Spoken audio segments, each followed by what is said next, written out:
essentially explaining to the American public and European publics that the reason why this war is going on so long is because we've been holding back.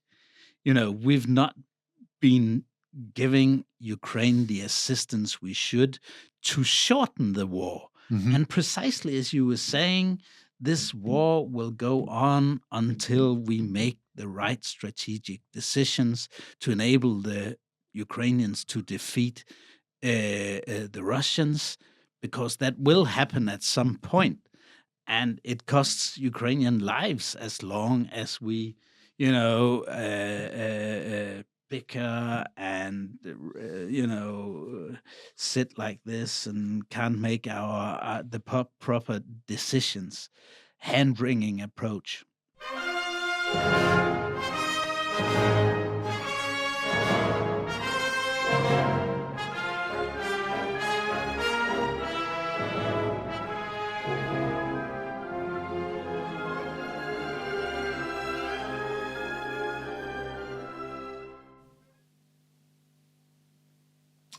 Hello and welcome. This week, our guest in the studio is Kaarsbo, and he is a veteran of the Danish Defense Intelligence Service, or the DDIS.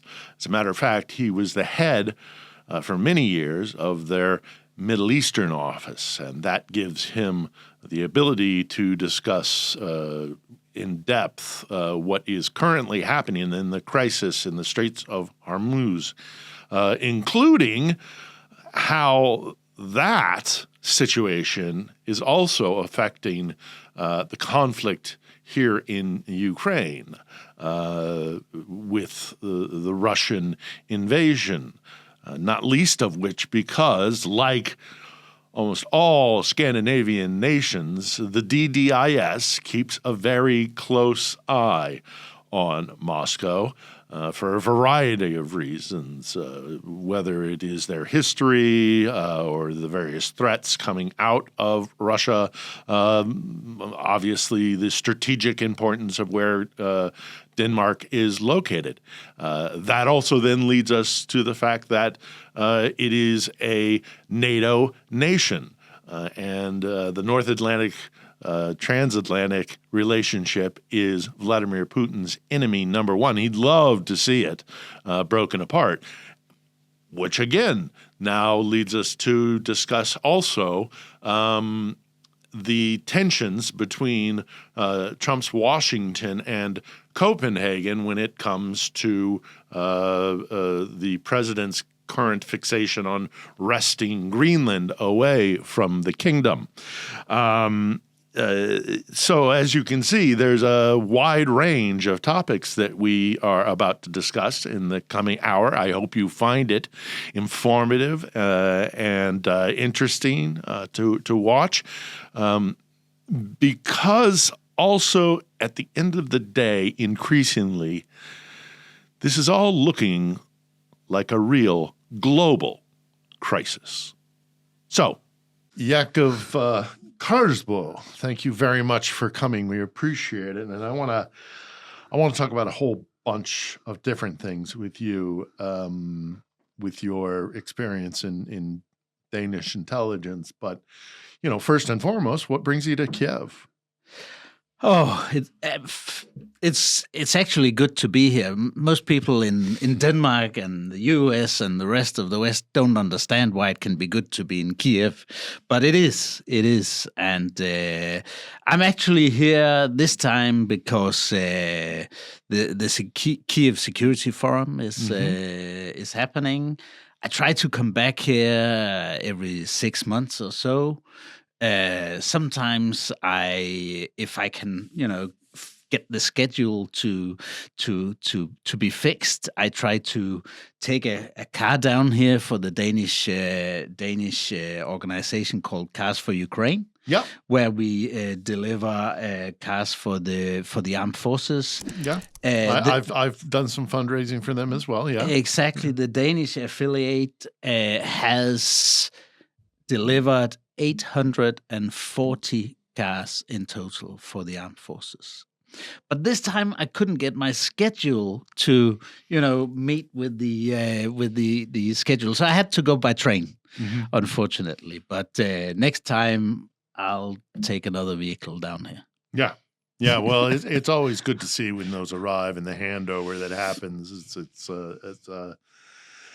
a really good thing to see, and still very necessary. So, if you can donate to Kaarsbo Ukraine, we'll put a link in the description down below.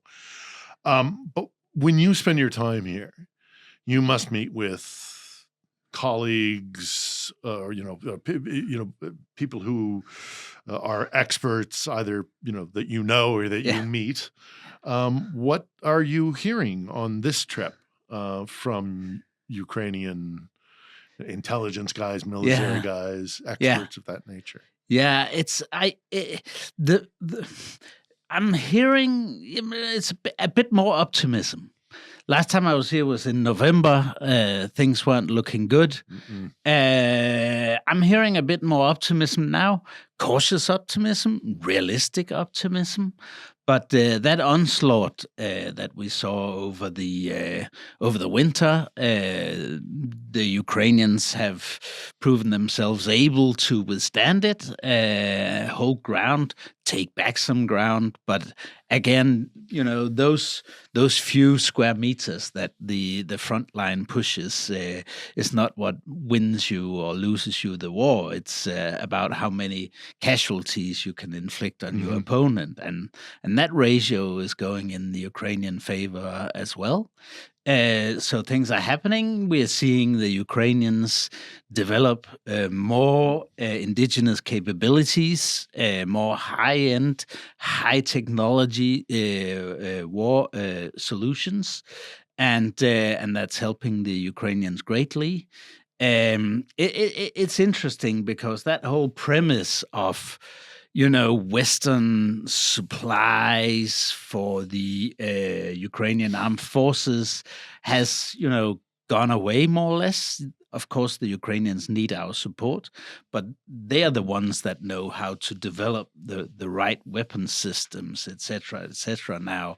And it's actually shifting the balance. So it's the European countries that will depend on the European or the Ukrainian know-how in the future, because this is where the war is happening. It's the Ukrainians developing the capabilities, and us Europeans, we need to take note and need Ukraine and need to do much more to support Ukraine to actually win this war, and not just play for a draw that was the Biden administration approach, and then more disastrously after Trump took over, just cutting and running and whatever, trying to apply pressure on Ukraine to surrender.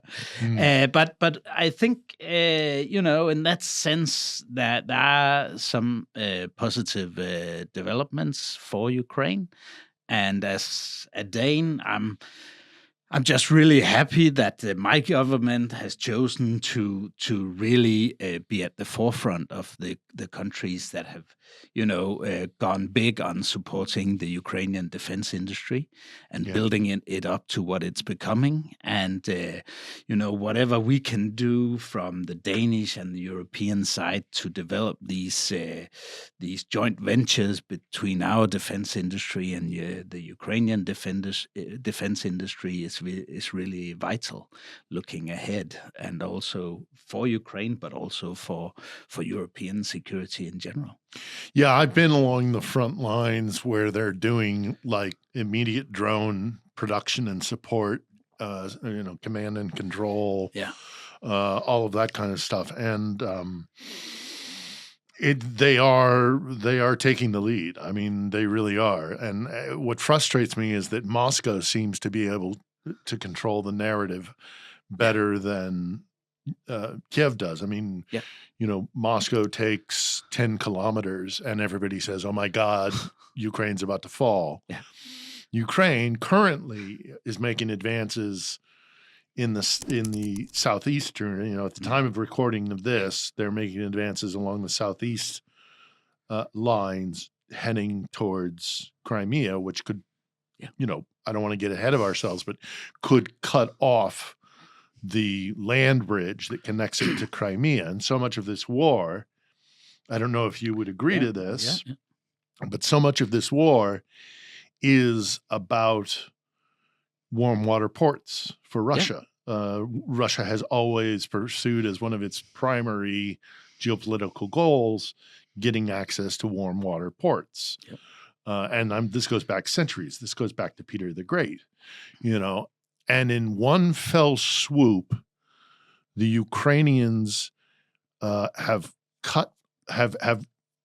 forced the Russian Black Sea fleet to abandon its traditional home port city of Sevastopol and move to the far east shores of the Black Sea. So they've lost control of the Black Sea to a nation that doesn't even have a navy. And then in your part of the world, with the ascension of Finland to NATO, that has been turned into a NATO lake.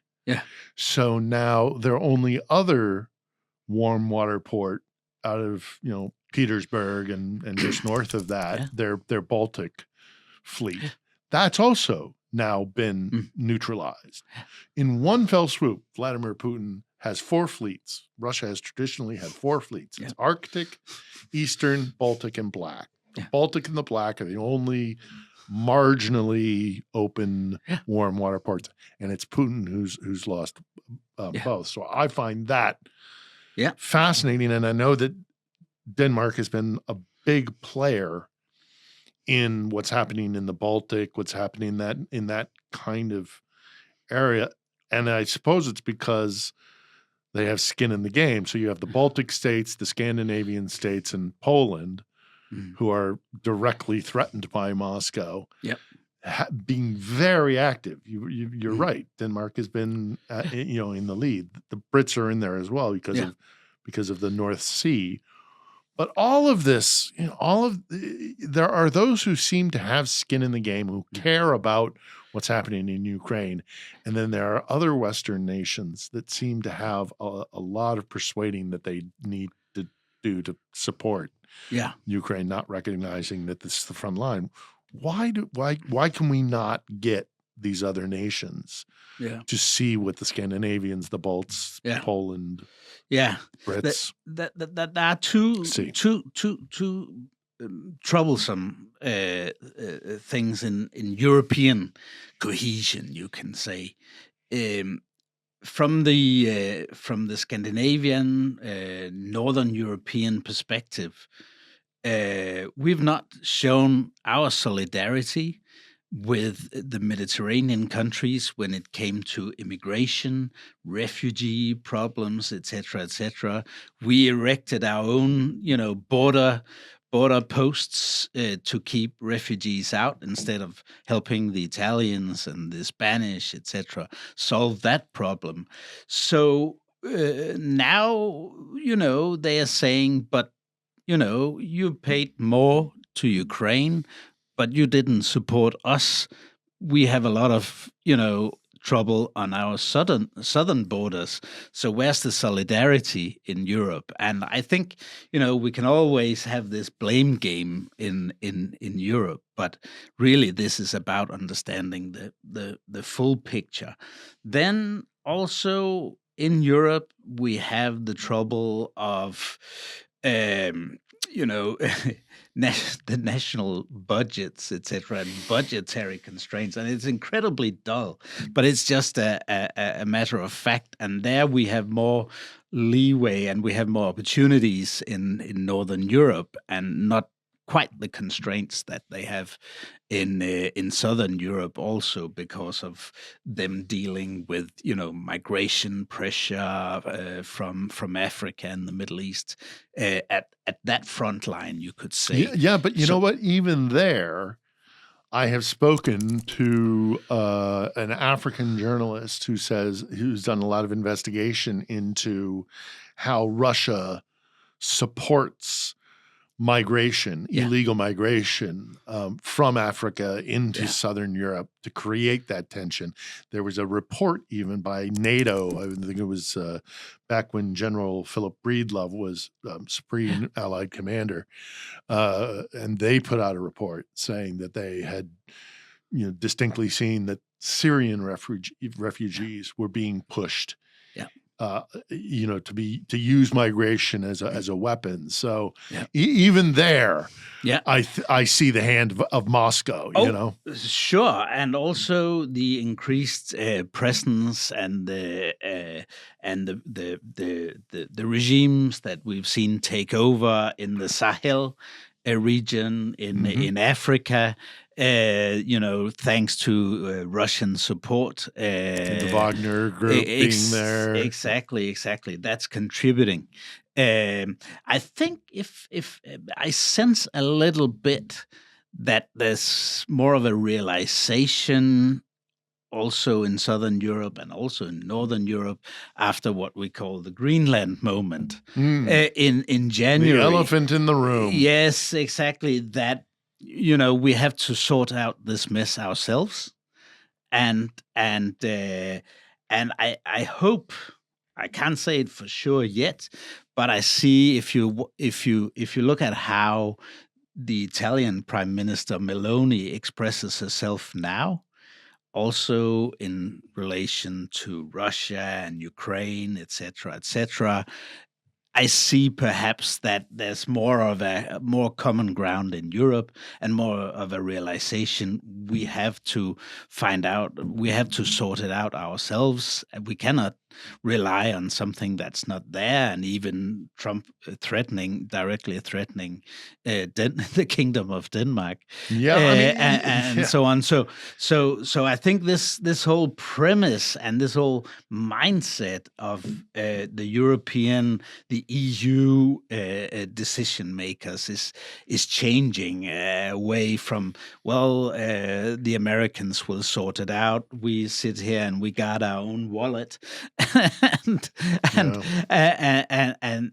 So it's early days still. We've had the good fortune and the really good moment that Orban has been kicked out thoroughly. So the main instigator of all this opposition within the EU is gone. So that's also a great help. And, Fico in Slovakia and the newly elected Bulgarian leader can't replace what Orban was doing. So that is a big plus. And I will say, I think there's more of a realization now that Europe needs to step up to the plate, and our political leaders need to solve these issues, not just pass the buck to whoever. Yeah, I think there's growing realization, certainly in Europe, that Russia is infiltrating, disrupting, doing active measures, not just, it always sounds so, kind of like, everybody does everything. There's a little espionage everywhere. Yeah. No. This is a full attack by Moscow on the West, whether it is in Moldova, whether it is Hungary, whether it is in the Baltic states. Yeah. We see it in Germany, France, all throughout Europe, we see Russian infiltration. The Baltics have been very good about pushing back on this. I know a lot of Scandinavian countries are getting better at pushing back on this. Of course, the Poles have their tradition with Russia, so there's that issue as well. But I think the Europeans are waking up to it more and more. Americans, unfortunately, I think are still in a state of delusion about how much Russia has infiltrated. And, our mutual friend Malcolm Nance and I talk about this quite often whenever we have the good luck to have a chat, is that they they can't beat us militarily. So what they do is they infiltrate. And when I say our body politic, I don't just mean politicians. I mean politicians, academics, captains of industry, media leaders.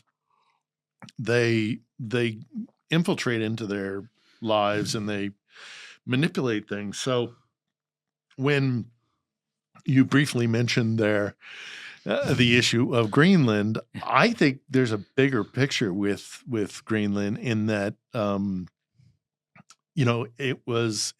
would be Putin's greatest dream is if one NATO nation attacked another NATO nation. Yeah.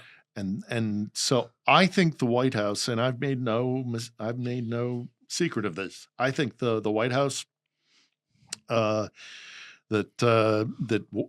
Washington D.C. that the Senate and the White House both have been infiltrated by people who are either fellow travelers or they're actually working on behalf of Moscow. This incident, this ongoing incident, because I don't think it's completely gone away, over Greenland, how much of that do you think is Moscow's manipulation of American policy? And this is where we get bigger than just Ukraine. Exactly. But it plays into Ukraine as well.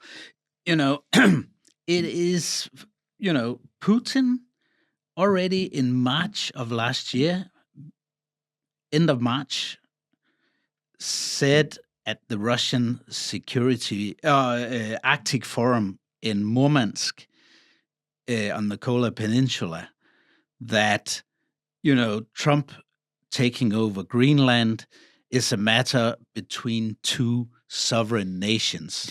That was the green light for Trump to take over Greenland. And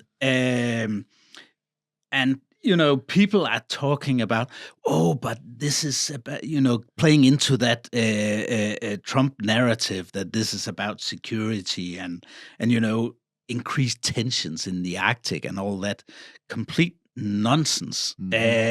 Because what about the Norwegian area? What about everything else that's going on?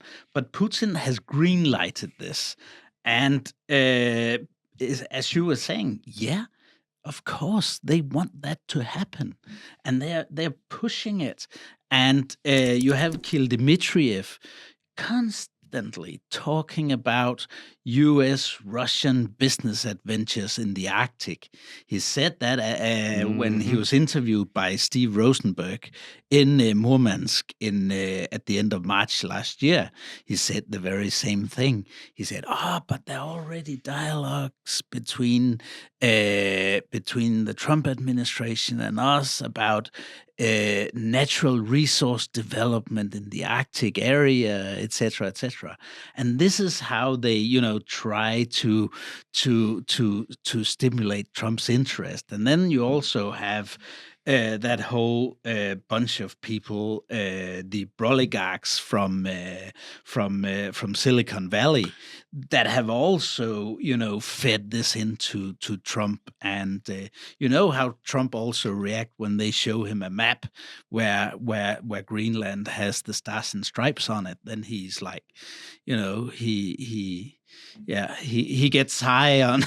Well, and it's also, I think there's also another thing that was revealed, or has been revealed repeatedly by what he says. Vladimir Putin does, I think he genuinely does believe that NATO is nothing more than a puppet organization that is run by the Pentagon.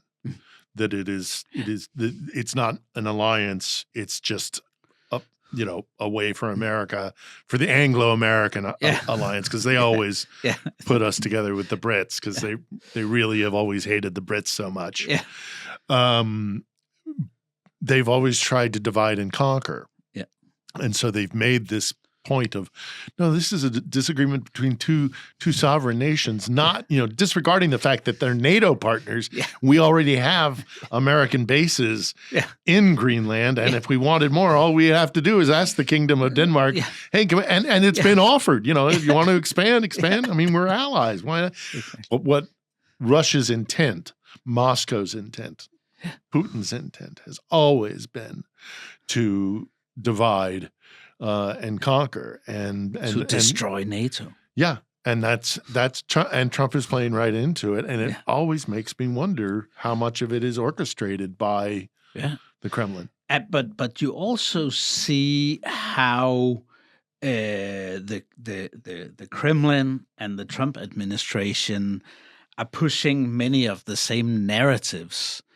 Both with regard to Greenland, entertaining that whole security argument, which is nonsensical, and also with regard to Ukraine and this whole capitulation argument that just comes through the press, that things are bad in Ukraine and they will end up losing inevitably and all that. And the Russians and the Trump administration are playing into that same narrative in the media. So and there's so many within the Trump administration as an American citizen that disturbs me in the fact that they are buying into this narrative that Ukraine was manipulated into this war. Yeah. And those of us who have spent time here in Ukraine and know Ukrainians can say distinctly, Ukraine does not want to be under control of Moscow. It is not a manipulation by, London bankers or Washington, intelligence officers. This is a honest to God colony of Moscow that's finally did, like the Irish did with the British and rejected colonization. And, I can't tell you how many times I've had to go in Danish media and say, this whole narrative of war fatigue in Ukraine, you don't understand. Of course, people that are trapped in war are sick of it. That goes without saying. When you have missiles and drones and stuff flying into your cities, of course you're sick of it and you want peace.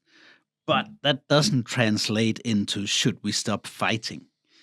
And in a lot of the even the Danish press, they don't get it. And they war fatigue. And then there's a journalist that have been here in Kyiv and spoken to someone that said, it's not going well. No, it's not going well. But does Ukraine want to surrender? No. Yeah. No, I on our show, we've had, people come on and talk about the various, of course we're not happy that we're at war. We're exhausted. We're going into our 5th year of this, and last winter we go through this terrible winter last. And I was here for it the entire time. I went through that as well, and it was very difficult. And and I've had friends killed. I've had I know people whose families have been spread all around the world because they're refugees now. Yeah. This is tragic. Yeah. This is awful. But they've been fighting for their freedom for really actually hundreds of years. Yeah. This is not the first Ukrainian War of Independence. There was 100 years ago, there was a Ukrainian War of Independence. Yeah. And, it shocks me to hear that a Danish audience would think that Ukrainians would, It's not a widespread, thing, but often it makes its way into the media, that headline that things are going badly, etc. And then you have one, extreme right party leader that starts talking about capitulations and alliance with Trump. Actually, Moscow has a point. Moscow has legitimate concerns about whatever, take your pick, and this, that, the other, all that. But nonsense. it's all nonsense because we look, the powers that be signed the Budapest Agreement. We promised that these borders would be sovereign as long as they gave up their nuclear weapons, and they did. Yeah. And then we have not followed through in so many different ways. I mean, I've heard that's the other complaint. I don't know if you're hearing this in Denmark as well, is the complaint from certain sectors in Ukraine of like, we gave up our nukes. You were supposed to give us weapons, and you've been very reluctant to do so. And but I think when you say that, and also just going back to one of your initial question, the thing that is looking up now, both from a European and a Ukrainian perspective, is that the Ukrainian defense industry is so strong now, so advanced, that what we can do in Europe is provide the budgetary support from the EU budget.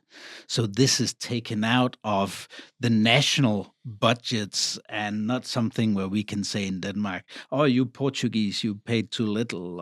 And they say, well, but you didn't help us with the refugees.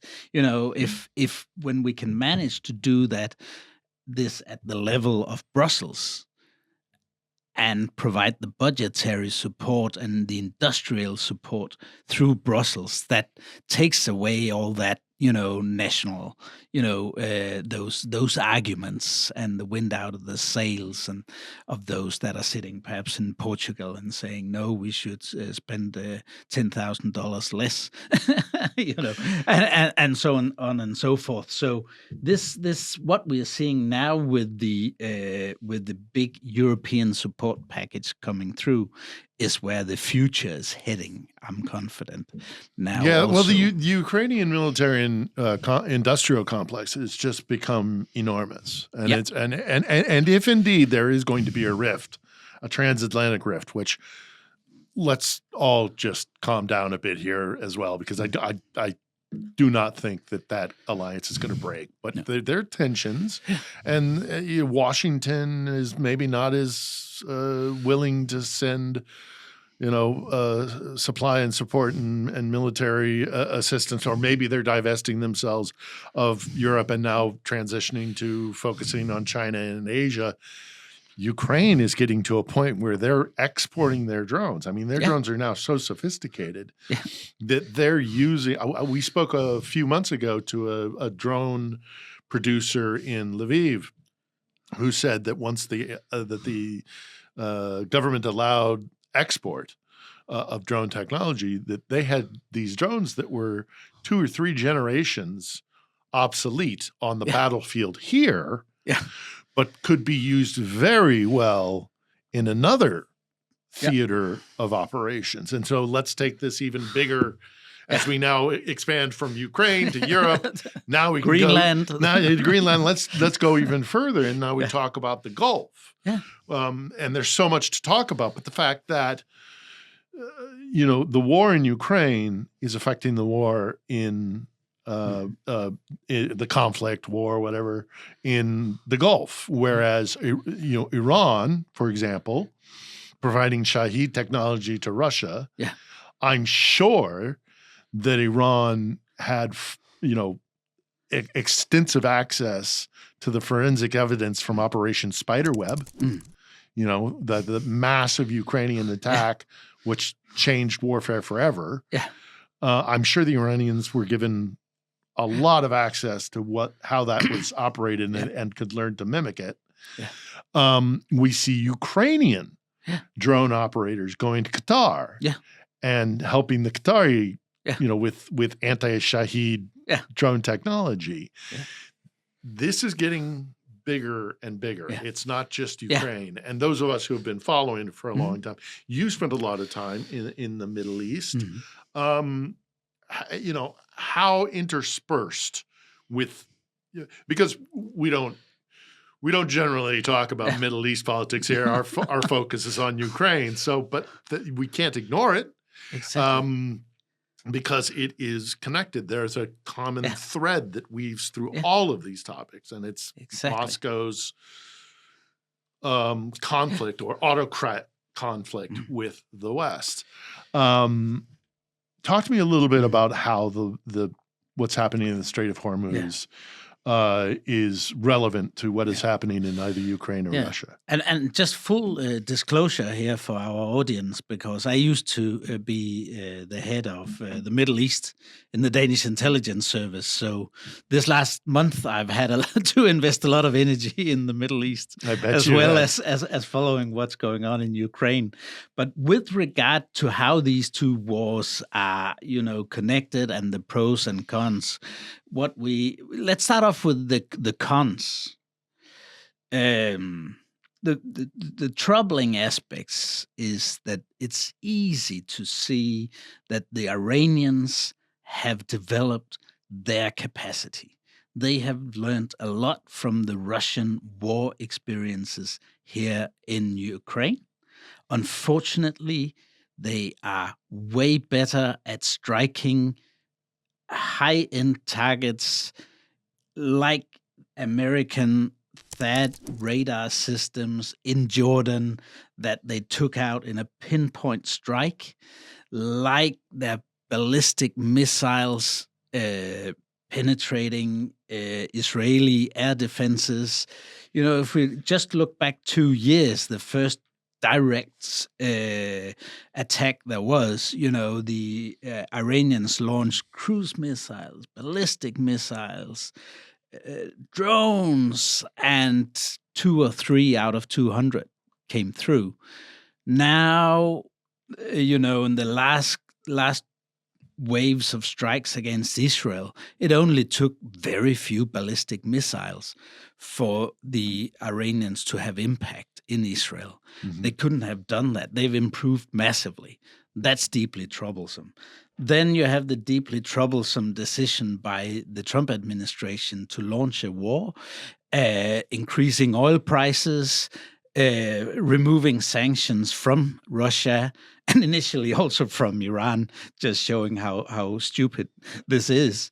And of course, at this point in time, when the Russians are struggling, getting relief by the Trump administration is terrible, because the removal of sanctions or the months of sanctions exemptions they get is deeply troublesome. So those are some of the cons. But then on the pro side, of course, as we've seen, a lot of possibilities for the Ukrainians to say, but we can help you. And the Gulf Arabs, do they feel protected by the Americans? No. The Americans, actually destroyed their whole business model by launching this war. They're not protecting them. And, the Ukrainian government and Zelensky went there and, of course, offered their help. I'm not privy to information about what's coming through to Ukraine from the Gulf countries in exchange, but it's a diplomatic coup, to be able to say to these very wealthy states that we can help you.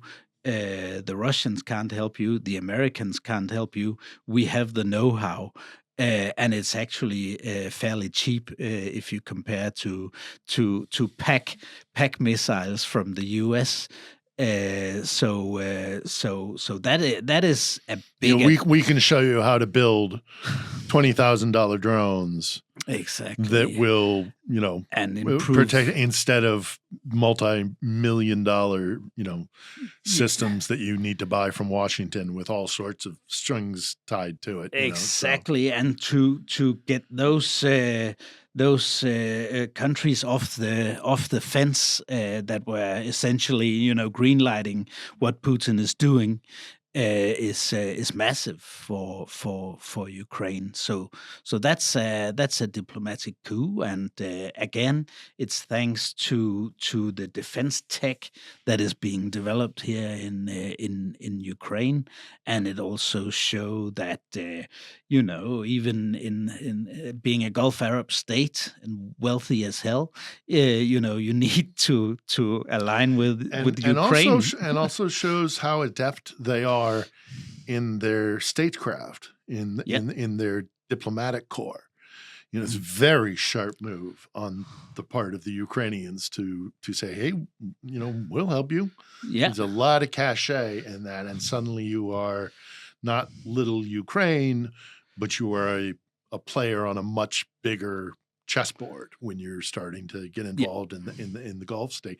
How worried are you about the lifting of sanctions for Russia? I mean, Russia's economy, and I know you're not an economist, neither am I, but looking at it from a geopolitical and a strategic point of view, how concerned are you about the lifting of sanctions and Russia might start getting some more money for weapons? Yeah, I am concerned because it prolongs this war, and it prolongs the Russian ability to keep the war effort going, regardless of how we, of what we do. So it's terrible. It's terrible. All we can do is support Ukraine even more, and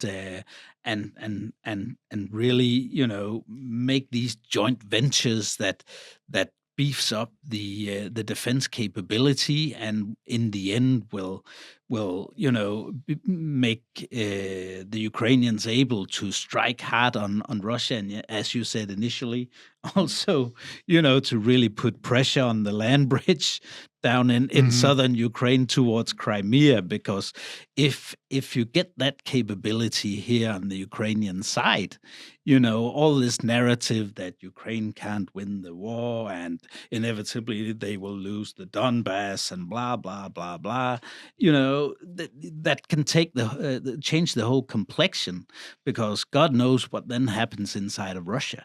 Yeah. So this is really what we must do, regardless of what the Trump administration is doing. But it is deeply troublesome, and it is also deeply troublesome because, in general, the pattern that I see is that what is important for the Trump administration, believe it or not, is economic normalization with Russia.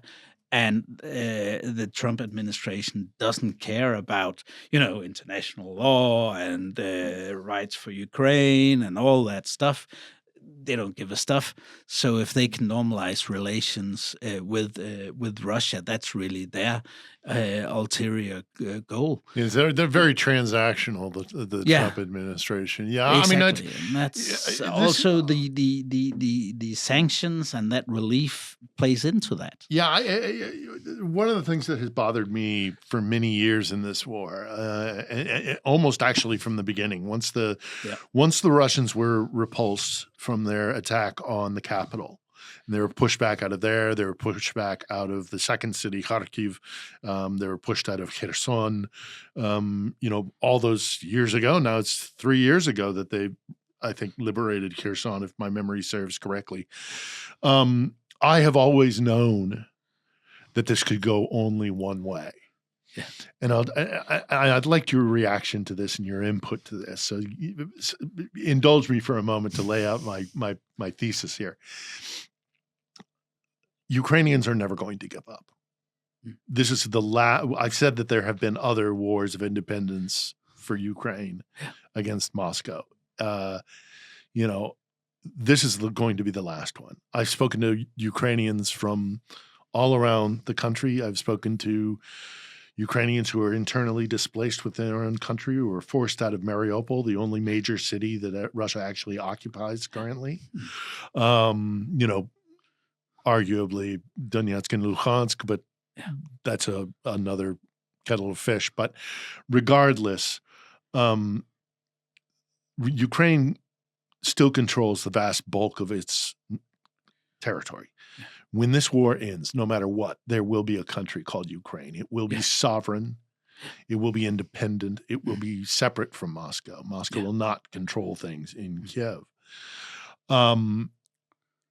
And say even, God forbid, that there was a collapse in the conventional armed forces of Ukraine, which, by the way, is not going to happen. It's just not going to happen. I have spent enough time with Ukrainian soldiers.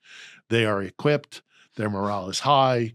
They complain, but soldiers complain by their nature, their very nature. I've never been with a military. War sucks. War sucks, and being a soldier sucks. Yeah. And so if anybody has a right to complain, they have the right to complain. So I let them complain. But I've always known that this can only go one way, and that is ultimately with a Russian use whatever word you want to use, defeat, loss, tragic mistake, whatever it is. But Ukraine comes out on top. So my point being, even if there was a collapse of the traditional Ukrainian armed forces, then we're looking at partisan warfare, guerrilla warfare.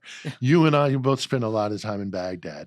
I know what an insurgency looks like. Okay, there will be an insurgency, and we haven't even gotten they fight. Russia fights over towns that were built for 60,000 people. What are they going to do when they hit those industrialized cities that were built for 120, 200,000 people that are filled with tractor factories and smelting plants and all sorts of industrialized places that can be turned into fortresses, and then they're going to have to get past that and get to the other. I've been to the out east. I don't know if you've been out east as well. They have set up strategic, what's called in the parlance of the waters we swim, as a journalist who studies war and conflict, but as somebody who's actually been involved in clandestine and intelligence and geopolitics, they have what's called strategic defense in depth. This is going to take Russia to take Ukraine.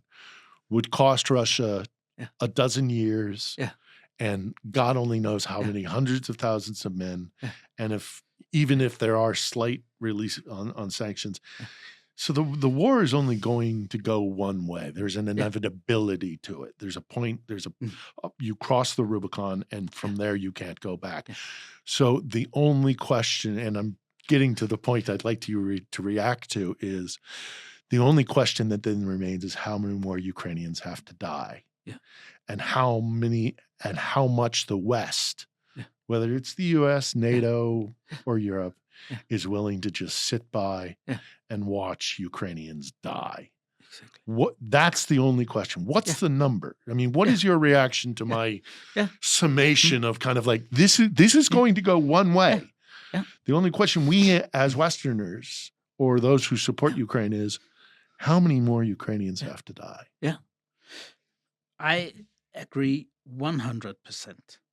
And the premise here of why it's so correct is that the Ukrainians know that they can't make a deal with Putin anyway. So even entertaining that whole idea that at some point there will be a deal somewhere in the Donbass, etc., I think misses the point, because the Ukrainians know we can't strike a deal with Putin anyway. So we will need to defeat the Russian army, and then God knows what happens inside of Russia. So there is that inevitability about it, and just entertaining, some of those theories and all that nonsense you've sometimes heard from U.S. administrations and European diplomats, etc., has just missed the point for more than 4 years now. One thing that struck my mind when you were telling me about this was I know a very high-ranking person in Denmark, former minister, that had been to a meeting with Jake Sullivan when he was the national security advisor. This is precisely 2 years ago, when the Russians were gearing up on the borders outside of Kharkiv, etc. And I had been here. The Ukrainians knew an attack was forthcoming. And Jake Sullivan had I think they publicly said no, but I Yeah. think they absolutely knew that they were coming. They But anyhow, they sorry, I interrupted you. absolutely knew a new attack on Kharkiv was coming. Yeah. And at this time, Jake Sullivan was telling, visitors that the Russians will take Kharkiv, etc., etc. And I was saying, but what the hell is wrong here? The Russians have not been able to take Sumy. They've not been able to take Chernihiv. They've not even been close to taking Kharkiv, which is a huge city, larger than Copenhagen in Denmark, and this is in 2024 when the Russian army was even much weaker than it was when it initially attacked. And it was just this whole, crazy idea of the strength of the Russian army, and of course we all know what happened later. But that was the premise, and the Biden administration was afraid to allow the Ukrainians to strike inside Russia.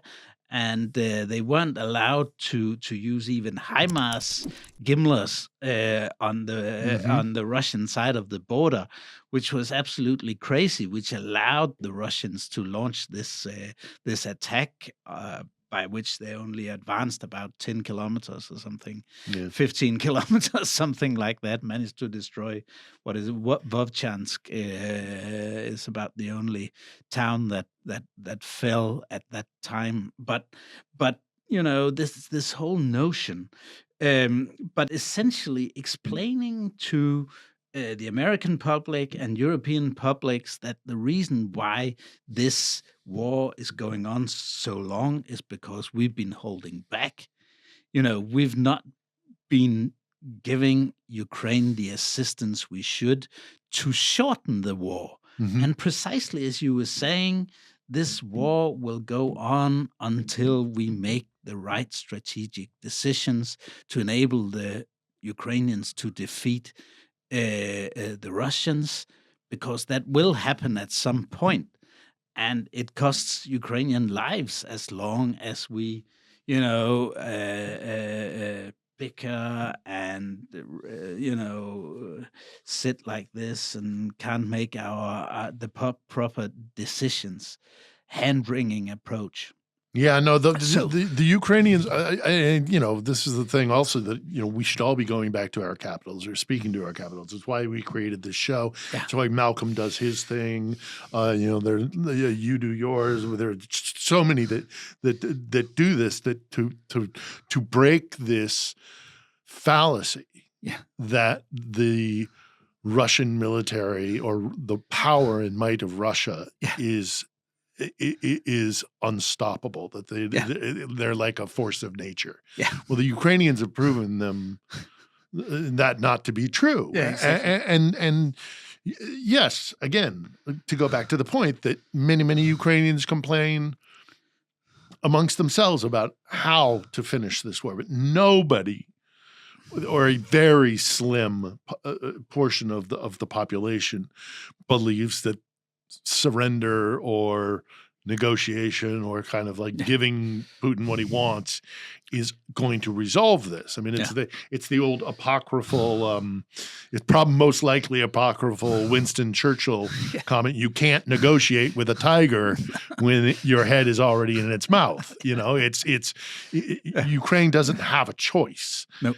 And also they're right. It's their country. Yeah. It's their country. Yeah, exactly. When there was the fight for the Republic of Ireland, there was so much support from the Irish community in America. Nobody ever questioned that. I mean, the sovereignty and the right of Ukraine to be independent is, to me, a non-starter question, because I spend so much time with Ukrainians. So they're never going to stop Russia isn't an inevitability. Yeah. So the only question is how many have to die. And it frustrates me.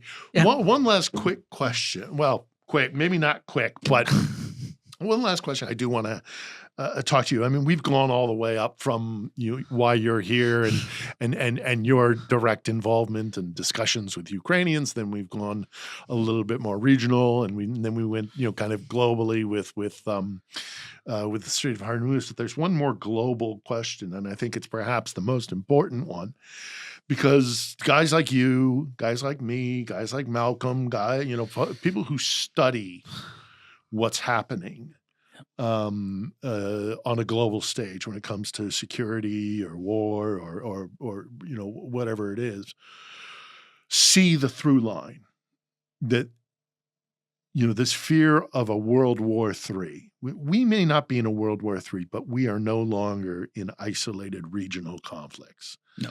There is a through line to all of this. Autocracies, Moscow, Pyongyang, Tehran, of course, Beijing, there are other smatterings out there, but, and their proxies and all the rest of it.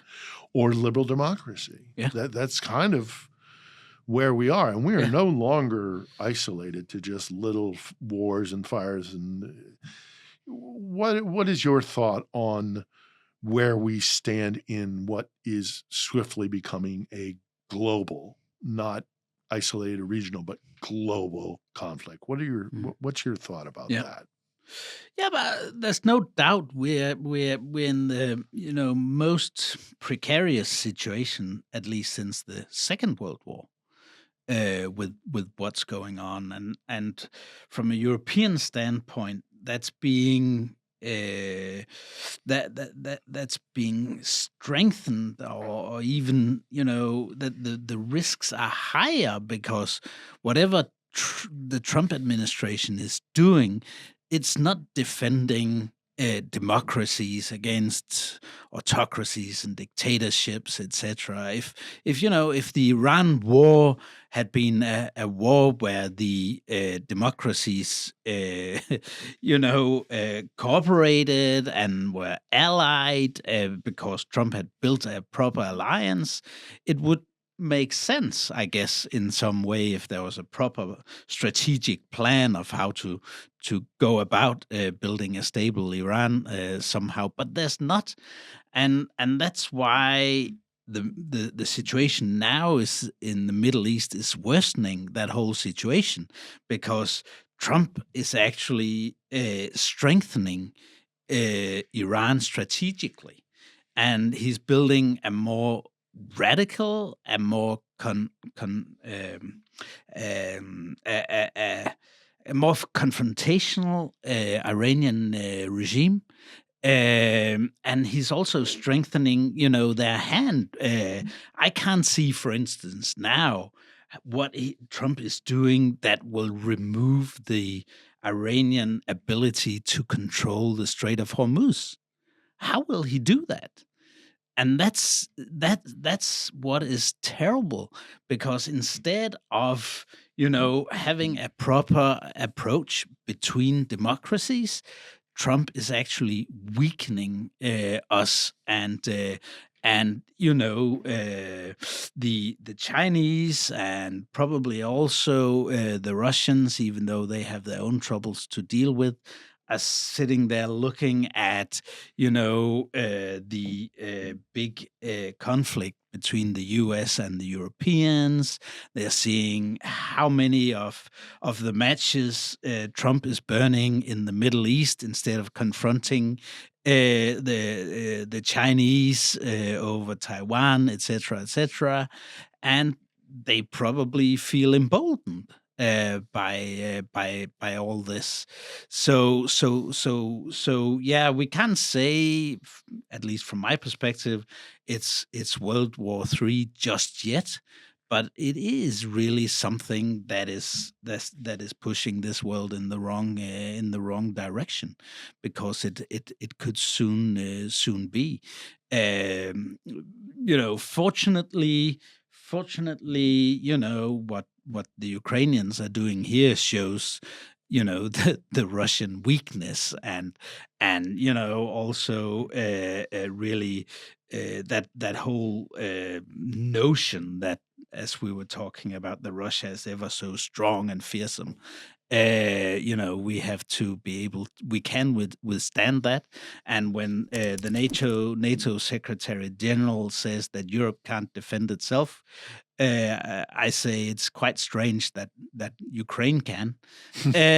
So I'm Well, quite confident. Ukraine, Europe- to me, Ukraine is the hot war. It is the shield. It is the Yeah. line in the sand, where the already the direct conflict of these kind of this divide in the world about where we're going to go as a globe. Are we going to go back to the old traditional way of might makes right, and throw out the international order, and it's just, I have my sphere of influence, you have your sphere of influence, and we just go back to the biggest guy gets to say what the smaller guy does, this sort of thing. And I tell you, Jacob, the thing that keeps me up late at night is the fact that because Ukraine is going to win this war, that it is boxing Vladimir Putin in to a tighter and tighter range of options that he has to do. I mean, if he and Tehran have a word, and it doesn't have to be Russia that does an active measure in the West. It could be, I mean, God forbid, it would be a Pearl Harbor. It would be a 9/11 if Iran were to be able to do what Ukraine did in Russia with Operation Spiderweb. I mean, imagine an Operation Spiderweb inside America in some sort of critical infrastructure. Yeah. Or, if we keep again pushing Russia into a box or Putin into a corner, that there's some sort of attack on our electrical grid, or a cyber attack or something that they could ostensibly, try and keep their hands clean of it and stay in the shadows, sort of thing. These are the things that keep me up late at night. But I keep trying to tell my audience that this is bigger than Ukraine. Ukraine's the spearhead. Ukraine is where the rubber meets the road, as we Americans say. Exactly. So. But it does deeply concern me that what's happening in the Gulf, the potential of something in Taiwan, all these other things that are increasingly becoming global threats, and kind of increasingly there's one side and another side, and I'm going to give you the last word on that. But this is your I'm just a hack who reports about this stuff. You actually have gotten your hands dirty. So tell me your thoughts on that. I think for all this, the crucial moment is actually this year, where we will see what happens to U.S. democracy in the midterm elections. Because if U.S. manages to save itself from these anti-democratic forces that are trying to capture the United States of America, I think we're all good, and Europe will prove itself a more capable ally to the U.S. But we're having the big test of U.S. democracy already this year, and that's actually the one thing from a strategic standpoint that should get every European up early in the morning to fight. That is that we need to be able to stand on our own 2 feet, and then hope that America can survive as that beacon of democracy, and then we can also be more of a beacon of democracy than what we've been, along with the Ukrainians. So I really hope, but it's a crucial year. it's a crucial year. Yeah, and I share some of your, if I'm interpreting what you're saying, I share some of your cautious optimism. With Orban out of the way, Europe is increasingly waking up to the fact that this is a very real threat from Moscow or from the other autocracies. The cutting off the flow through the strait and all the rest of it affects the Europeans far more than it does, the Americans. Hopefully you're right. I hope that the Trump administration is deposed and that America sets itself back on its course of democracy. I'm cautiously optimistic that will happen. I have faith in American democracy that we can get back on course. And part of that hopefully will be that America recognizes that we're under attack by Moscow, that they're inside our body politic and all the rest of it.